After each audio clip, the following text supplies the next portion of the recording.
Dice que está iniciando la grabación. Sí, Sí. ya Y está. se está transcribiendo incluso. Ajá. Ya. Bueno, en primera, buenas noches, César. Buenas noches, Eh, Alberto. Primero, por favor, preséntate y a qué te dedicas. Bueno, yo soy psicólogo. Mi nombre es César Carranza. Yo estudié en San Marcos y trabajo ahora actualmente en la Universidad Antonio Ruiz de Montoya, aquí en Lima. He estado hasta hace un par de meses dirigiendo el servicio psicopedagógico, pero luego me han pedido apoyar a la unidad de becas para intervenciones también de ese corte, pero de prevención y más colectivas, ¿no? Se ha incrementado el número de becarios, entonces se requiere de una atención mucho más colectiva, más diversa. Y bueno, yo antes empecé trabajando en la universidad hace años, ya el 2013 me parece, como tutor para estudiantes de beca. Y luego pasé a la unidad del servicio de apoyo psicológico y psicopedagógico, ¿no? Desde el 2017, me parece. Y luego, ahora estoy retornando, digamos, a la unidad de becas y me están pidiendo ese apoyo, ¿no? Esa asesoría, esa intervención en acompañamiento y orientación a los estudiantes, ¿no? Entonces también contenemos psicológicamente y bueno, yo tengo otra mirada más de psicólogo, pues hay educadores, hay un equipo multidisciplinario, pero ahí estamos tratando de abarcar más en estas nuevas estrategias, ¿no? Con talleres, con charlas, con contenciones, porque vienen cargados y a veces no alcanzan a el servicio psicológico a atender a todos, ¿no? Se desborda Ah, por la mayor cantidad. Así que bueno, estamos intentando eso y vamos avanzando, ¿no? Poco a poco. ya, gracias. ¿Desde qué año has empezado a trabajar con el TDAH?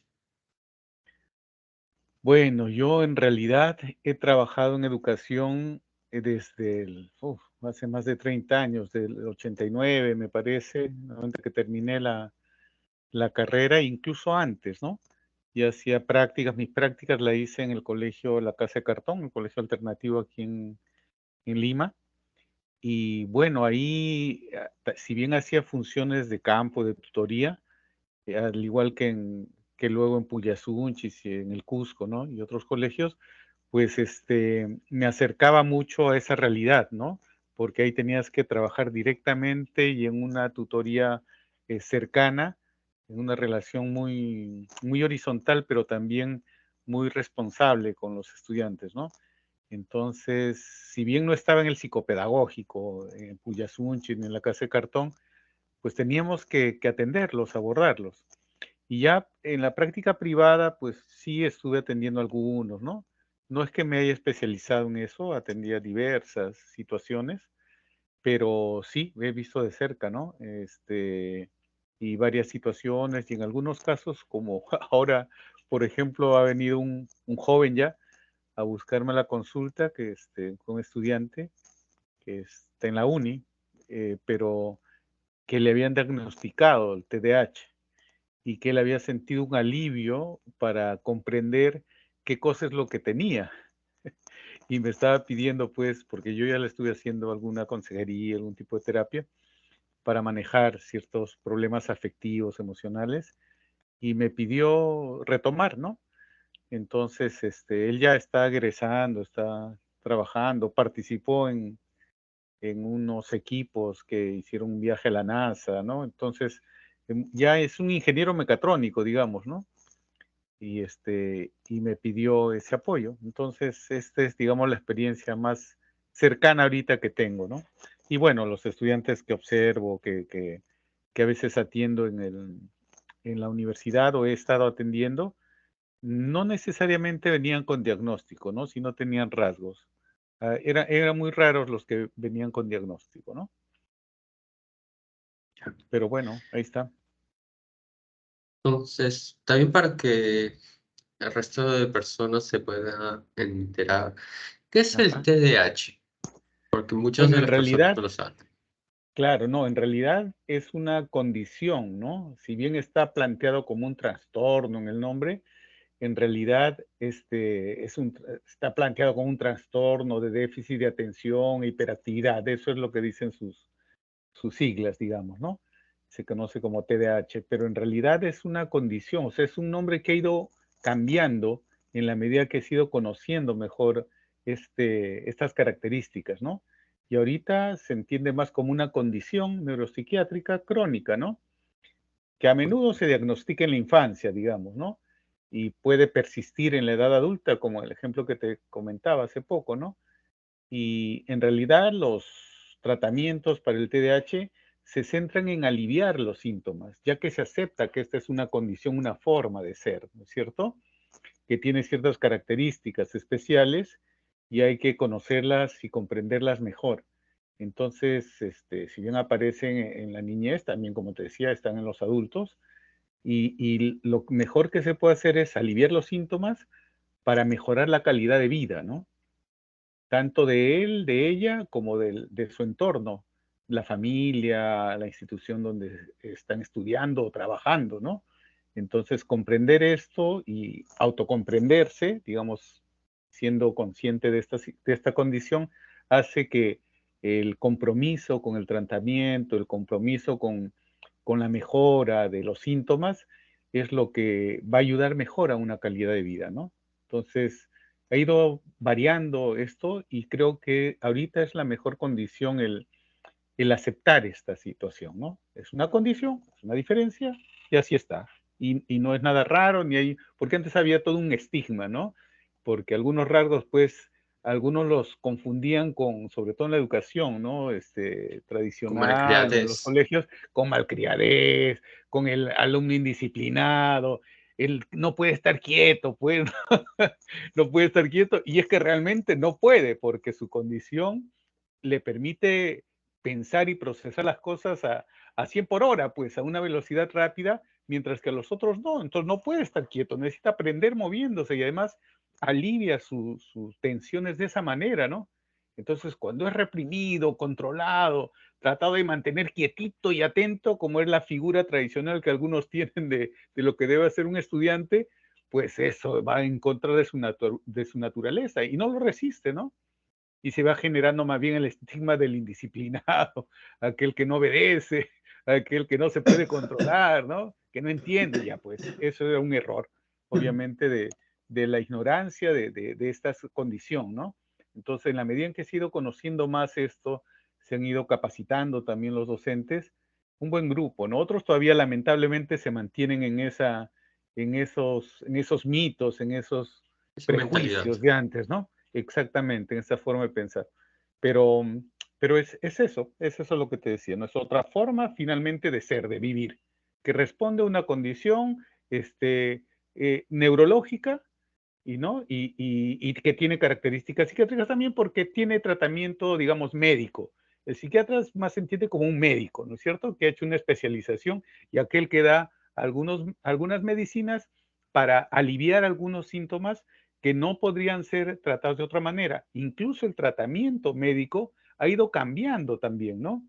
Antes había el clásico Ritalin, por ejemplo, que Sí. luego ha ido modificándose, ahora hay otros medicamentos, ya se trata de no dar tantos estimulantes, ha ido mejorando también la forma de abordar desde el lado médico, ¿no? En realidad, ahora el abordaje que también se acepta, es más multidisciplinario, ¿no?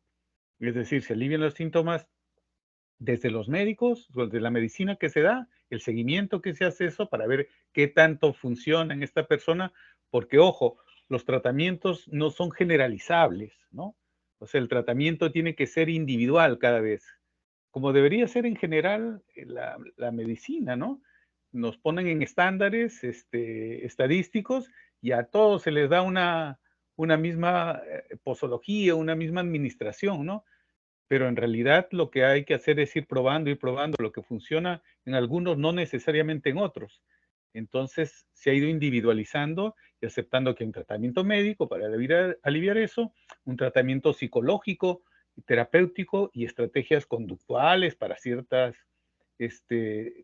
ciertos comportamientos ser reforzados, otros ser inhibidos, pero también hay una terapia racional emotiva, o sea, la terapia cognitiva, que trabaja la forma de pensar, de autocontrolarse, para quitar los propios prejuicios o ideas que se tienen sobre sí mismo o sobre las cosas que puede hacer. Entonces, eso también alivia, ¿no? Entonces, es aliviar síntomas por varios lados. Y a eso hay que acompañar, si es que se está en una institución educativa, cuál es la mejor forma de dar soporte, de apoyar, de ayudarlo a aprender, ser flexibles en los tiempos, comprendiendo eso y que no es un indisciplinado, sino que es alguien que aprende de otra manera. Entonces ahí se tiene que encontrar estrategias metodológicas más flexibles, por ejemplo, en tiempos, en aprendizajes, en cosas, y para que él aprenda a manejarse y a controlar sus impulsos y a controlar sus ritmos, o sea, se va autorregulando, ¿no? Pero eso es poco a poco, pues poco a poco, no es de un momento a otro, ¿no? Entonces ese tratamiento tiene que sostenerse y después, incluso laboralmente también al comprenderse, hay cosas que se pueden comunicar, que se pueden hablar, que se pueden regular mejor, ¿no? Para obtener, como te digo, un mejor rendimiento. O sea, en realidad, si bien hay este ritmo a 100 por hora, como te comento, pues también favorece mucho la creatividad, ¿no? La solución rápida de problemas, o sea, esta persona que te comentaba, sí, estudia ingeniería mecatrónica, ¿no? Y dirige equipos también, y claro, tiene que aprender a regular su ritmo y todo y controlar, pero es más consciente, digamos, lo que está viviendo y qué Creo que cosa te- puede hacer frente a eso, ¿no? ah, Sí. Entonces, otra pregunta es, ¿qué síntomas consideras que cambian entre la niñez hasta la adultez? O sea, porque dicen que algunos síntomas van disminuyendo mediante los años, Claro. pero que después cambian a otras cosas. O sea, otros parámetros van cambiando mientras que vas creciendo. Claro, es que en realidad, como te decía, que es una condición del sistema neurológico, el sistema nervioso termina de madurar, digamos, de desarrollarse en un promedio de 25, a los 25 años más o menos, ¿no? Ya se van consolidando ahí las estructuras, un poco más, un poco menos, eso también es un aporte de investigación científica última, ¿no? Pero durante ese tiempo, mientras haya tenido un proceso de detección más temprana de esta condición y se haya abordado con todas las ayudas posibles multidisciplinarias, entonces esto favorece los cambios de esas características que hemos hablado, ¿no? De la impulsividad, del poder regular sus emociones, el poder relacionarse mejor con sus compañeros, el tener compañeras, ¿no? De estudio, de trabajo, el poder relacionarse mejor incluso con la familia, ¿no? El adquirir un estilo de vida saludable. Por ejemplo, un buen sueño y descanso, sabiendo que eso es clave para poder estar más tranquilo, más estable, más saludable en general, para todos, ¿no? Sino que no lo asumimos así, sobrevivimos o vivimos medio zombies a veces al otro día y consideramos que eso es normal, ¿no? Cuando no es lo normal. Entonces, el tener estilos de vida saludables, de alimentación saludable, de sueño saludable, de hacer ejercicio, de hacer, o sea, un montón de actividades que nos ayudan a aliviar la tensión diaria, alivia, ¿no? Alivia y favorece una forma de vida, digamos, más consistente, mejor. Pero eso, si bien hay cuestiones generales, también hay un desarrollo individual y también un tratamiento individual. O sea, hay cosas que se pueden hacer, a lo que voy, ¿no? Que están ayudando, pero también hay avances individuales o retrasos individuales, considerando todos estos aspectos, ¿no? Entonces, será más controlado, regulará mejor sus emociones, se comprenderá mejor, tendrá mejores costumbres para vivir, que eso es un estilo de vida, o sea, son hábitos que hay que construir, o sea, costumbres, ¿no? Porque así como tenemos buenas costumbres, tenemos malas costumbres. Entonces, ser consciente de ellos y hacer el esfuerzo por cambiarlas, buscar estrategias de afrontamiento con nuestros recursos personales, conociéndonos mejor, es lo que garantiza pues una mejora o no de estos rasgos, ¿no? Ah, y desde tu punto de vista, ¿cuáles Ujú. serían o más bien, los primeros síntomas que una persona con TDAH empieza a mostrar para que se le pueda diagnosticar que tiene TDAH? Porque muchas Bueno, yo veces lo confunden con otros problemas mentales sí, o, o ¿cómo se llama esto de aquí? Con autismo. sí, sí, pero ahí hay diferencias, si bien algunos lo confunden con autismo, hay diferencias, por ejemplo, en el ritmo, ¿no? Es decir, el autista puede centrarse en un propio ritmo, pero el hiperactivo, digamos, el TDAH, más bien necesita estar en un ritmo más activo, ¿no? No puede estar, por ejemplo, organizado en cosas, el autista necesita una organización, una seguridad, ¿no? Tiene hipersensibilidad a los sonidos, pero no necesariamente el que tiene TDAH. Más bien Mm, ahí se está moviendo, está agitado, el otro puede estar quieto, ¿no? Este, entonces, pero sí es cierto que se puede confundir, o a veces incluso a niños que son naturalmente inquietos, o sea, son activos, dicen, no, este tiene TDAH. Entonces es más fácil de repente calificarlo que hacer un esfuerzo por comprenderlo, ¿no? Entonces ya eso lo explica todo, entonces ya yo no puedo tratarlo, o se requiere de un especialista, ¿no? Y evaden la responsabilidad o el esfuerzo por comprender cómo aprende un estudiante, cómo es, ¿no? ¿Qué antecedentes tiene? No habla con la familia, porque hay que hablar con la familia, con el maestro, con el médico, con diferentes personas para tener un cuadro mucho más integrado de qué cosas están observando, a quién están observando, ¿no? Entonces yo por ahí veo las cosas, ¿no? ya. ¿Y cómo suelen, o sea, con las personas que normalmente tratas, sea tanto niños o adultos, cómo suelen sentirse mediante su entorno social o académico o laboral en el caso de los adultos? Bueno, en el caso de los niños, cuando no son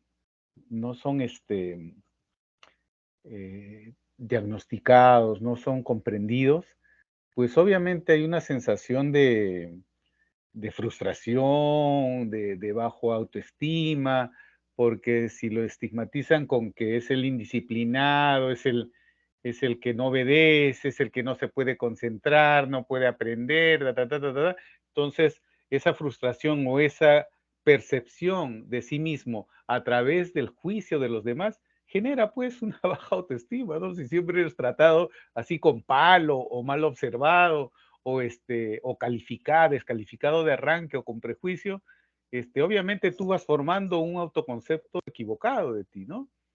Equivocado y Claro. también desfigurado, o sea, no entiendes qué te pasa, no entiendes por qué no te comprenden, no entiendes por qué te juzgan así, hasta que poco a poco, con otras intervenciones, con otras ayudas, tú vas comprendiendo de qué se trata, qué cosa es lo que tienes, ¿no? Este, Ahora, como te decía, hay una detección que aparece en estos síntomas hasta antes de los 12 años, más o menos, ¿no? De edad. Y es importante recordar que no necesariamente tiene que ser distraído, inquieto, todo, porque te decía, eso puede ser cualquier niño, ¿no? Cuando estos, digamos, síntomas son más intensos, más persistentes, ¿no? Más seguidos y afectan su propia vida, su propio desarrollo, no se siente bien, entonces en diferentes entornos, no tanto en el hogar como en la escuela, no solo en la escuela, ¿no? También tiene que pasar en cualquier ambiente. Entonces, si eso se da así, entonces es más fácil que pueda llegar a un diagnóstico, ¿no? Entonces, hay que observar bien, ¿no? Porque sí hay, digamos, tres ámbitos, ¿no? Un ámbito es el de la atención, todo lo que configura la atención, la dificultad para prestar atención a detalles, cometer errores, ¿no? Para mantener la atención en tareas o actividades, el no escuchar cuando se les habla directamente, el olvidar con frecuencia tareas cotidianas, ¿no? o tener resistencia frente a actividades que son más largas o requieren un esfuerzo sostenido, ¿no? Ah, para incapacidad de quedarse quieto, hemos dicho, ¿no? Esto cuando se espera que se siente, el correr o trepar ante situaciones inapropiadas, por ejemplo, ¿no? O el no poder jugar en actividades de manera tranquila, hablar a veces mucho, ¿no? También se considera como característica. Y el otro es, otra área es el de la impulsividad, ¿no? Dificultad para esperar su turno, por ejemplo, ¿no? Interrumpir a los demás en conversaciones o juegos, dar respuestas impulsivas antes de que se haya completado una pregunta, ¿no? Y dentro de todo esto, la dificultad más fuerte quizás es de controlar emociones, ¿no? Y reacciones impulsivas, como que desbordan, se cargan, ¿no? Rápidamente, pues las emociones son así, pues intensas y fuertes. Entonces, en la medida en que se comprende, se conoce y se hace un trabajo ahí, con así múltiple, como te he dicho, con medicación, con terapia, con programas personales, ¿no? Entonces, eso ayuda más, ¿no? Pero en varios lados, con apoyo, como te decía, educativo, laboral, eso ayuda más, ¿no?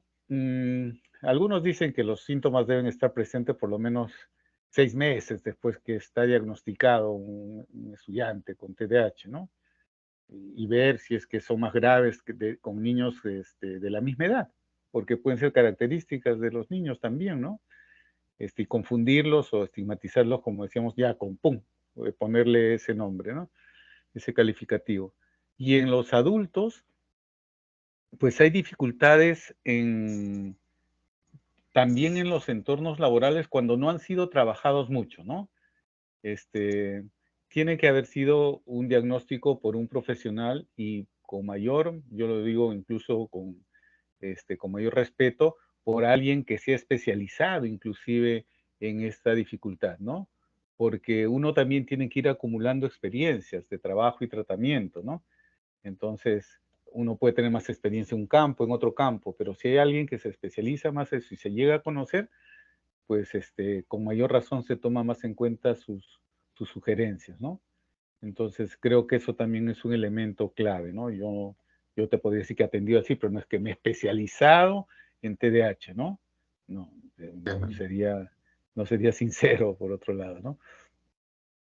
Ya. Este, sí, yo te Y decía, me preguntabas del adulto un poquito más, ¿no?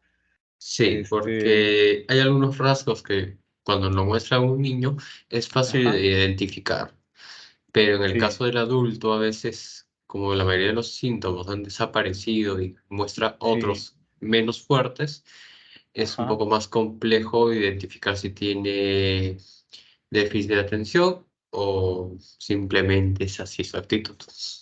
Claro, es que ahí también, ¿no? Como te decía, depende de si ha recibido tratamiento o no, qué tan consciente es, ¿no? Y cómo esto ha ido variando.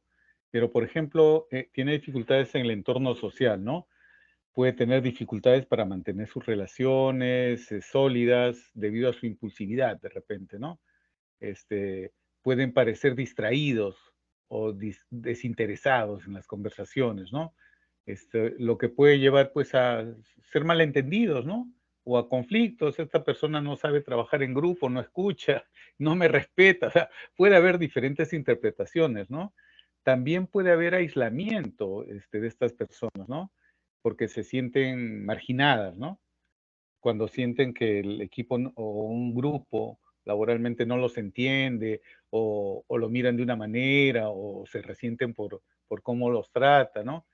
Y así como pasa en la niñez, también pueden ir construyendo un autoconcepto negativo de sí, ¿no? Pero si han avanzado, ponte en su tratamiento y todo, eso es mucho más manejable, ¿no?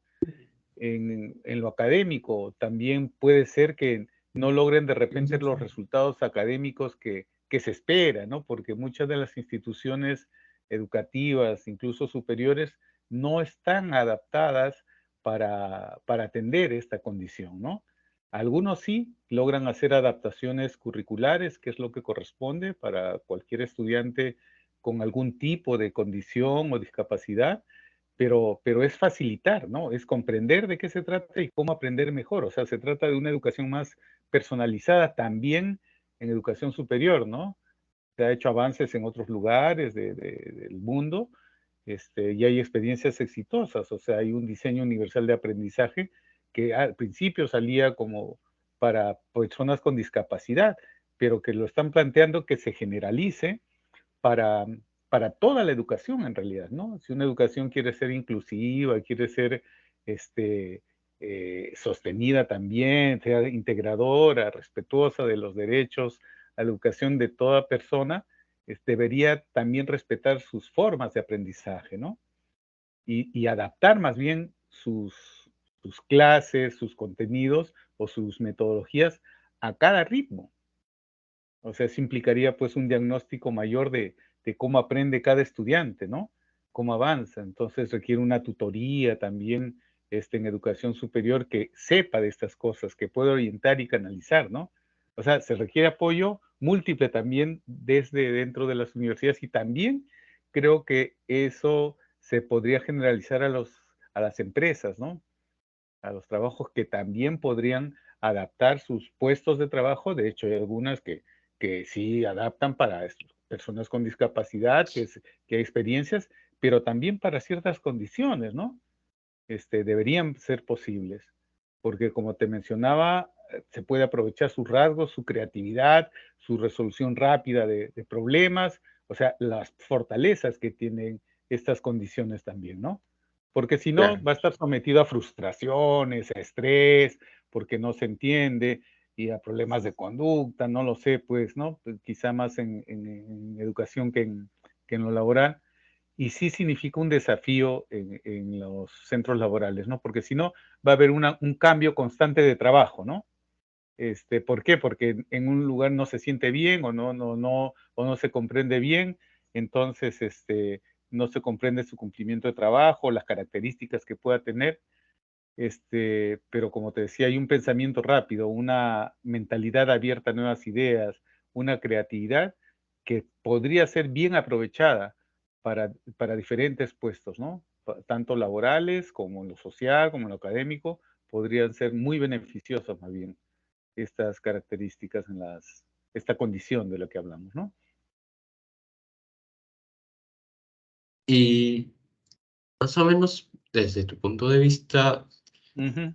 ¿qué ha sido más beneficioso para manejar este caso de TDAH, sea medicina alternativa o los mismos medicamentos o algún tipo de ejercicio? ¿Qué es lo que más, desde tu punto de vista, ha ayudado más a Ujú. solucionar o tratar este tipo de problemas con el TDAH? Yo creo que lo que más ha ido ayudando es a comprender de qué se trataba el TDAH, porque al comprender esa condición ha hecho de que la mirada y el esfuerzo por buscar soluciones, terapias que funcionen, ¿no? Ha logrado avances. Como te decía, en la medicación han logrado avances, ¿no? Tanto en lo médico, psiquiátrico. En las terapias también han logrado avances, el diferenciar un cuadro de otro, de esos que hablamos, por ejemplo, del autismo y el TDAH, que se confundían, ¿no? Pues ahora se diferencian mejor, se comprenden mejor. El no estigmatizar, el no considerar pues como un problema, ¿no? A una persona que tiene esas características, sino entender que es una diferencia y que simplemente hay características más intensas y menos intensas. Y mientras mejor se aborden, ¿no? También a las propias familias, ¿ah? El sentir pues que sus hijos, hijas, no es que eran malcriados, no es que eran como decían pues los profesores, los médicos, Sí, ¿no es cierto? Sino que decían, oye, acá más bien hay una característica diferente, ¿no?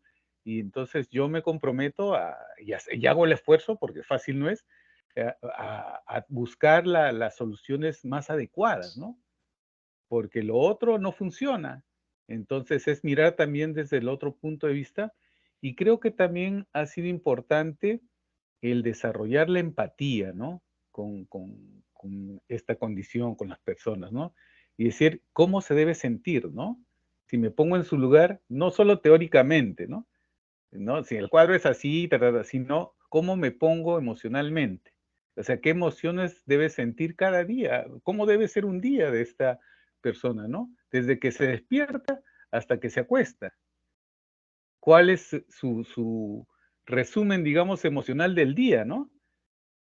Cómo se debe sentir, y si sumas un día tras otro, tras otro, tras otro, entonces tienes una comprensión mayor de si lo que estás haciendo ayuda o no, o qué esfuerzo debes hacer para que eso cambie, ¿no? O sea, y ahí es ya pues el aporte de cada área, ¿no?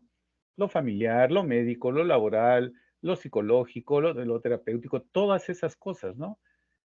Ayudan, lo social, el comprender más esto, como te decía, creo que está facilitando los avances, ¿no? Todavía hay mucho pan que rebanar, pero lo que se ha avanzado me parece que es bueno, ¿no? Creo que en todo caso no ha habido un retroceso, sino más bien un avance, ¿no? Eso. Entonces, Bien. concentrarnos en eso, en esa parte creo que es más productivo, más saludable, más, sí, pues más sostenible también, yo diría, ¿no? O sea, más esperanzador. También alivia a uno, ¿no? O sea, ver que es posible ayudar o atender de otra manera a los que uno más quiere, sobre todo cuando uno está hablando de un familiar cercano, ¿no? Eso.